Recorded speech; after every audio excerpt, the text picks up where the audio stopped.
Is a new Cold War weapons race underway? This time not for nuclear technology, but rather artificial intelligence. As Washington, Beijing, and Moscow increase budgets to build AI weapons, what will be the consequences for modern warfare and humanity? I'm Andrea Sankey, and today's newsmaker is the race to weaponize artificial intelligence.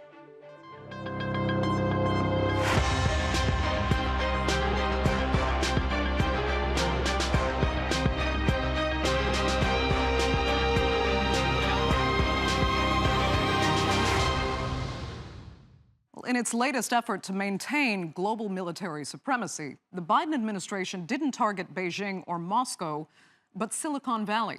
The White House slapped new restrictions on tech companies from selling sophisticated microchips that are 10,000 times thinner than a strand of hair. Washington hopes the move will set back its enemies' ability to advance their AI weapons programs. But there are those who say it's too little, too late. Among them is the Pentagon's first ever chief software officer, who quit last year, saying the U.S. has no fighting chance against China. Now, a new contender is entering the AI fray, the Kremlin, which has created a department for the development of artificial intelligence technologies. And if Vladimir Putin is right, the winner of this race for AI warfare will shape the new world order. Weaponizing artificial intelligence has long been an aspiration of Russian President Vladimir Putin. Speaking to a student group back in 2017, he said, "Artificial intelligence is the future, not only for Russia, but for all humankind. It comes with colossal opportunities, but also threats that are difficult to predict. Whoever becomes the leader in this sphere will become the ruler of the world." Currently, the world's front-runners in AI warfare are the United States and China, with the Pentagon recently test-flying a plane under its loyal wingman program. AI would operate the unmanned fighter jet and do battle alongside human pilots. In the meantime, Beijing's ambitions are even further along. Xi Jinping's military has the stated goal of being the leader in AI weaponry by 2030. To make this happen, the Chinese government has poured billions of dollars into research and development. It's within the climate that Russia is playing catch-up. The man spearheading innovation projects for the Russian military, Alexander Osachuk, explained that a new department to develop AI weapons was being created because Russia needs to intensify work on the use of artificial intelligence technologies in the interests of creating models of weapons for the military. That's not to say the Kremlin's ability to use AI warfare is starting from zero. According to the research and analysis nonprofit CNA, Russia's army has more than 150 AI-enabled military systems that are in different stages of development. The group reports that the Russians aim to enhance AI warfare on land, water, and in the air. Most recently, the Russian arms manufacturer Kalashnikov unveiled a prototype for a combat module, a weapon that autonomously identifies a target and decides whether or not to open fire. As the race to create these weapons speeds up, there have also been dire warnings from the scientific community. Back in 2017, while Vladimir Putin was telling students about the virtues of AI-controlled weapons, Tesla's Elon Musk, along with 115 specialists from 26 countries, wrote an open letter to the United Nations. They called for a total ban on the development of autonomous weapons. The group also made a grim conclusion, predicting that once Pandora's box was opened, it would be hard to close, and that the international community wouldn't have long to act.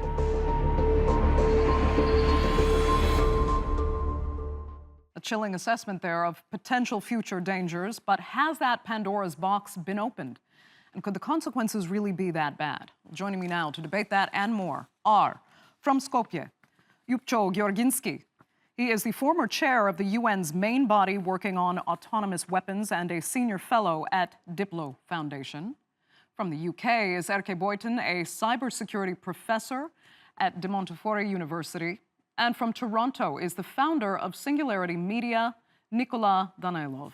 Thanks all so much for being with us. Nikola, I'll start with you. And I have to start by requoting Vladimir Putin saying, you know, whoever becomes the leader in this sphere of artificial intelligence will become the ruler of the world. Wow. I mean, should we take that at face value? Well, we are currently witnessing a global AI revolution. And if we just backtrack a little bit to the Industrial Revolution, we would see that the countries and corporations which were driving it ended up colonizing and conquering the world. So today what we're witnessing is a new global AI arms race. And everyone wants to be first, from countries like the United States, China, and Israel, to companies such as Baidu, Tencent, Amazon, Google, and Facebook. And so those are the stakes of the global arms race. Who is first, in your opinion, right now? Right now, obviously, the United States has the lead, but China has a very specific program to catch up and eventually surpass. And if you look at their current investments, they're probably somewhere on par, if not surpassing those in the United States. And since they've been catching up economically, it is not unreasonable to predict that they would be also very quickly catching up technologically. And so that lead that currently the United States is experiencing cannot be taken for granted. Okay.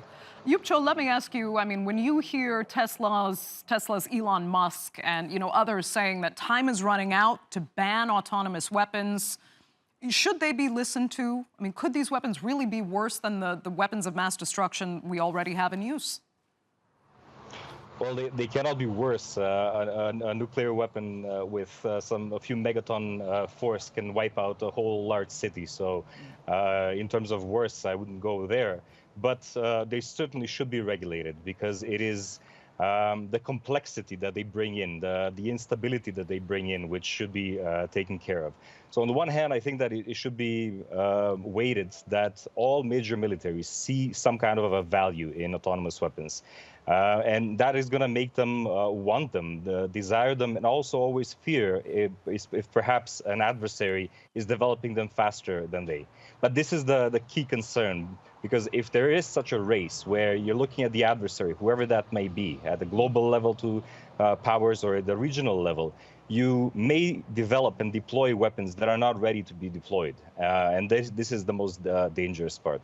And to be clear, we're talking about weapons and in a combination with machine learning that can be used on and underwater, on land, in air, in space, in cyberspace. So we're not just talking about a weapon, we're talking about an algorithm, and regulating that will be difficult, but it needs to be done some way.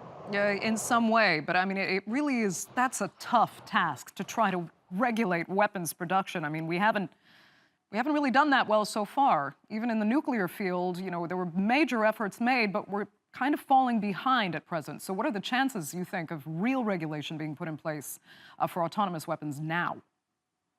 Well, to go back to something that was said earlier in terms of a revolution, this is considered to be a third revolution in modern warfare after gunpowder and nuclear weapons. And it took some time, specifically with nuclear weapons, for them to be, well, some aspects of that to be regulated, to fissile material, nuclear non-proliferation, nuclear testing, the NPT. So we're at the very initial stages of these weapons. I, as was mentioned, chair the main UN body developing that is working on this issue. But specifically, that's on conventional weapons. And we've gone quite far. In just 5-6 years, we've already developed a very significant normative framework of where things can go next. What I would say, what is the biggest incentive about doing this is that if there isn't any kind of a framework to regulate, then there is an incentive, as I said earlier, to develop these things faster. And that's in no one's interest, because that's going to create a lot of instability. Just to quickly add that there are things that can be done. One thing is weapon reviews, Article 636 weapon reviews, and other things. So we can take them, you know, segment by segment and regulate those. Okay. Eerke, let me come to you. Sorry for the delay, but I do want to get everybody's general take on this major issue. Let me ask you, I mean, what about those who argue that increased autonomy in weapons would actually put fewer lives at risk because their targets can be so much more precise? It's not a certainty that AI at this point in time will give the additional precision. I think AI is not, in general, not as reliable as people would like it to be, as people would hope it to be. It depends on the quality of the algorithm. It then depends on the quality of the data. So I would expect an autonomous. I don't like the argument that autonomous weapons must be better because they hit the right person with more accuracy. I think that we need reliance on AI in a way that's societally irresponsible. Okay, I mean, because the technology will assumably improve over time, but I mean, the fundamental problem right now is that artificial intelligence would be left to decide who should kind of live or die, in a sense. But artificial intelligence is not a form of intelligence, right? It is something that's still being steered by people who feed it the data, who train the algorithms, who decide what's a positive, what's a negative instance, and what input data gets provided into the system. For example, data on the surface of the Earth and what locations look like, and things like that. Okay. And let me ask you as well, though, Eerke, I mean, alongside developing weapons of war, AI can obviously be used in surveillance and cyber warfare. I mean, how serious is the danger in that as this technology goes further? I think surveillance is the core problem around this. I don't think there's really an arms race about making the algorithms more precise. Everybody wants the algorithms to be more precise, but to a very large extent, that depends on the quality of the data that goes into it. So the mass collection of data in order to feed these algorithms, including algorithms for autonomous warfare, but not just that, is the main area to concentrate on, both in terms of regulation and in terms of expecting big advances or not. Okay. Nikola, if you have a comment on that, go ahead. But I'll also ask you, I mean, if we are now just looking at a world with not only massive nuclear arsenals, but equally destabilizing AI weapons and cyber attack capacity. Yes, we're looking at a complex world that is going faster and faster than it's ever gone. And the reality is also that in the future, it would never be as slow as it is today. But the key point here about AI is that the first and probably the most dangerous myth about AI is that it is commonly referred to as a crystal ball because it's supposed to be able to show us the future. I believe that's wrong and that's dangerous. It is wrong because AI is not a crystal ball. It doesn't show us the future. It merely is a mirror. It reflects who we are. It reflects who we are because it reflects our hopes and dreams, and it reflects our fears. It reflects the best of us, and it reflects the worst of us. It reflects our privileges, and it reflects our responsibilities. And the reason why it's not a normal mirror, but it's a magnifying mirror, it's because it has this amplification, this magnification, this super exponential effect. But the key point is that it doesn't have an essence of its own. So what it does is it takes our essence and it reflects it and it magnifies it. And so that's why AI could be magic, manic, or monstrous, because humanity, we are magic, manic, and monstrous. And ultimately, I agree with the professor who said that basically the key point is that we are the decision makers. It is not about the AI. Technology and AI is how we do things, but it's not why we do things. We are why we do things. We set the course, We set the directives, we set the goals, and we set the outcomes. And so we ultimately bear the responsibility. Okay. Ljupco, let me ask you, I mean, are you worried about, I'll call it, you know, a potential dystopian scenario that some are worried about, whereby these weapons could reach a point where their intelligence gets out of human control?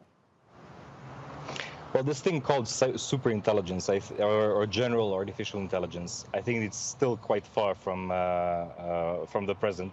Some say perhaps 10, 20 years, some 50, some 100 years, but it's not here. I think that still artificial intelligence is very narrow. It specializes in a given area, and it does that very well. But if you change ever so slightly the parameters, then it's not so good, as has been said. But since we're talking here about this combination of artificial intelligence and weapons, I think that we need to focus on that specifically, because there we have a different kind of calculation. It's no longer the we that we keep on mentioning, we humanity. It's sovereign states that are deciding, and sovereign states and sometimes non-state actors that are in the game. So I think that it starts to be much more complicated, because there's always a calculation of what the other is going to do, and the incentives, as I said, are high. So we need to understand that and take that as the beginning point within the discussion of that combination of artificial intelligence and weapons. And I think that there are several areas where, you know, it could develop in one way or another. Cyber was mentioned. You know, algorithms are used within cyberspace to autonomously decide if there is an attack or not. But there's one area that has not been, I think, spoken enough of, and that is this nuclear posture. You know, when algorithms are considered to be in the decision-making of nuclear weapons. And I think that no matter what we speak about other things, that's one area I would not want AI to go into at all. There's enough complexity in that area as it is. But do you think it inevitably will? That will depend on how the negotiations go from now. So within Geneva, the discussions there have gone well until recently.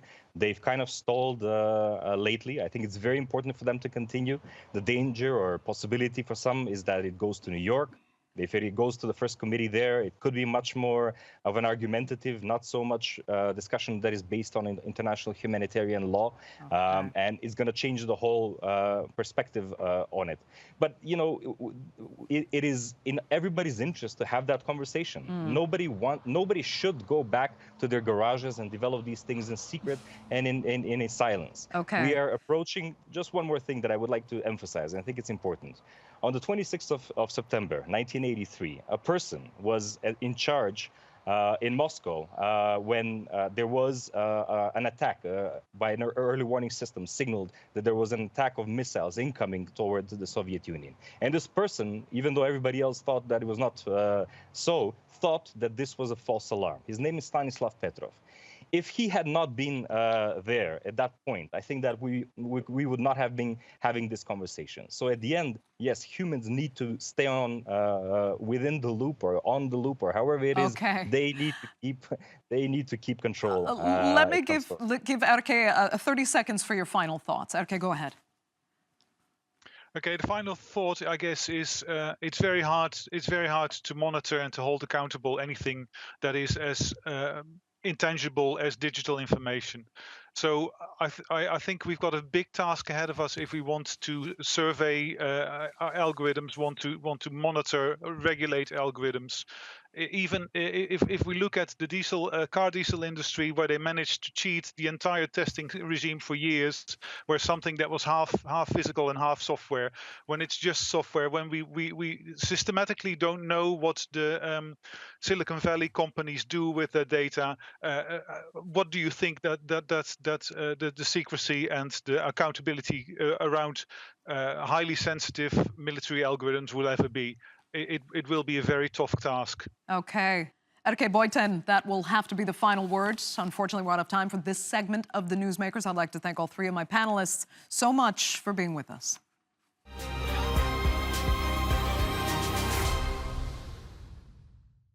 Now, from AI weapons to cyber attacks and their increasing role in diplomatic warfare. When Albania told Iran's diplomats they had 24 hours to get out of the country, it marked the first time ever that a government broke diplomatic relations over a cyber attack. Back in July, a number of Tirana's government websites and other digital services were hacked and shut down. An investigation, backed by the United States, was launched. And on Wednesday, Albania's Prime Minister Edi Rama said there was undeniable evidence that Tehran was the culprit. As Albanian special forces surrounded Iran's embassy, a fire was started within the building, allegedly in an effort to burn documents. Now, ties between the two governments have been tense since 2014. That's when 3,000 members of the Iranian opposition group, called the Mujahideen-e-Khalq, were allowed safe passage out of Baghdad and given refuge in Albania.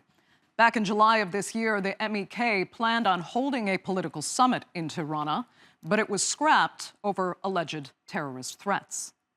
So, was Albania's decision justified or disproportionate? Joining me now to talk more about that is Ali Fatollah-Nejad. He is an Iranian expert at the American University of Beirut, and he joins us now from Berlin. Thanks so much for being with us, Ali. I mean, is it a fair response, given the damage done, severing all diplomatic ties?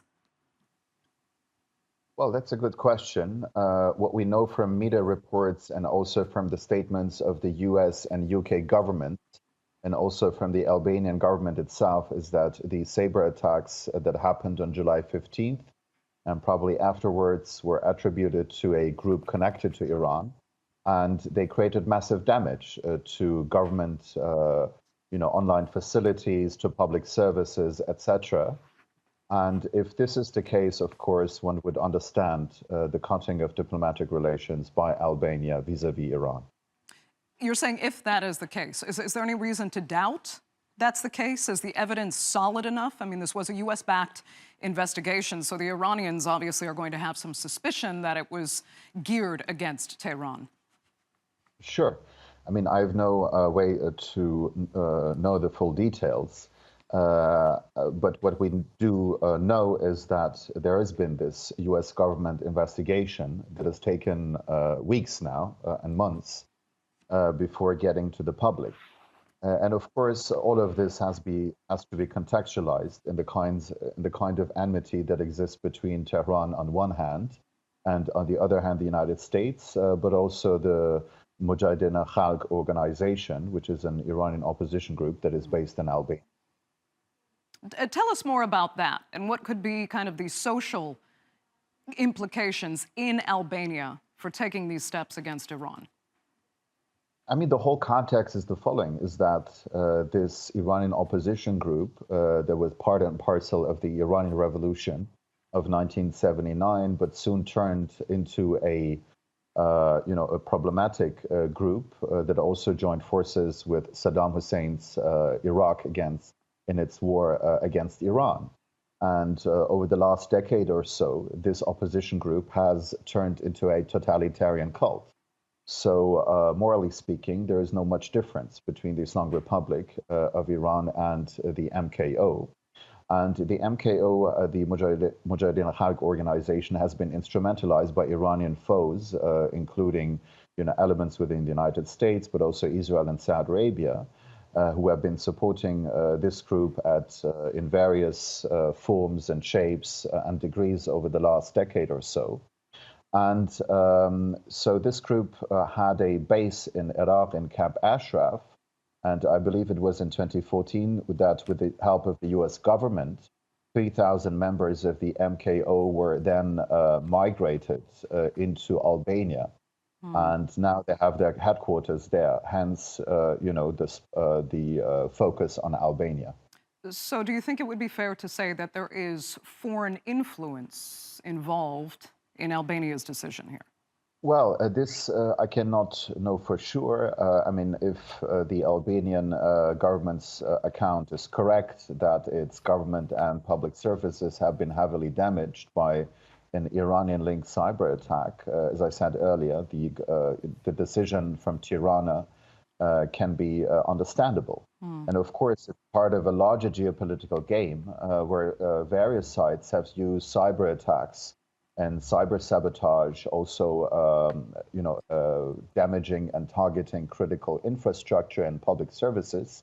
For instance, also by Israel against Iran over the past years. And the Iranians have also attempted to strike back at Israel against also, some state-affiliated companies there. But of course, Israel is much more sophisticated in those operations. But Iran has heavily invested in the cyber operations run by the Islamic Revolutionary Guard Corps. So on both sides, there are heavy investments in this area. Okay. So when the United States says that this sets a, quote, troubling precedent for cyberspace, what does that mean? This statement is inaccurate.